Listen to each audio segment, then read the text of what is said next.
La lune du 9 octobre et d'ailleurs, prolongement dans le 10. Pendant que je me prépare pour la séance d'hypnose et de soins énergétiques de ce soir. Oh. Kevin, il a mis trop de paillettes dans ma vie là. Comme je vous le disais, on arrive sur une fin de cycle. Ça fait un moment qu'on navigue des cycles qui sont d'ailleurs pas évidents. On arrive sur cette fin de cycle là. Cette fin de cycle, elle parle de relations amicales, de relations amoureuses. Et comme je vous disais au précédent Mercure rétrograde, Seigneur, qu'est-ce que vous en avez pensé du Mercure rétrograde? N'oubliez pas de mettre un commentaire. Eh bien, toutes ces blessures du passé sont remontées et vont continuer légèrement à remonter d'ailleurs, surtout sur cette pleine lune qui va d'ailleurs être super brillante, également le 10 d'ailleurs.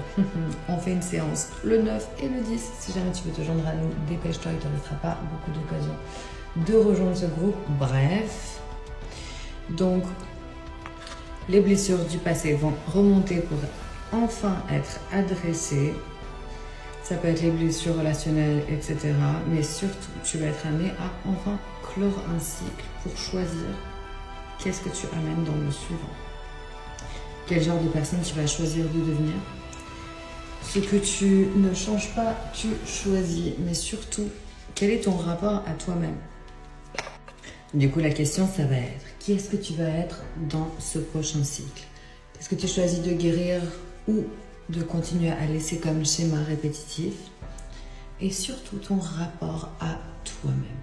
C'est-à-dire, quelle est ta proportion à pouvoir te donner ce que tu mérites? Puisque si tu espères qu'on te le donne, mais que toi-même, tu ne sais pas comment il faut que tu sois aimé, je ne sais pas comment c'est possible pour les autres. Bref, je pourrais en parler pendant des heures, mais ça fait déjà 2 minutes que tu m'écoutes, donc n'oublie pas de t'abonner si ce n'est pas encore le cas. Et voilà, mec.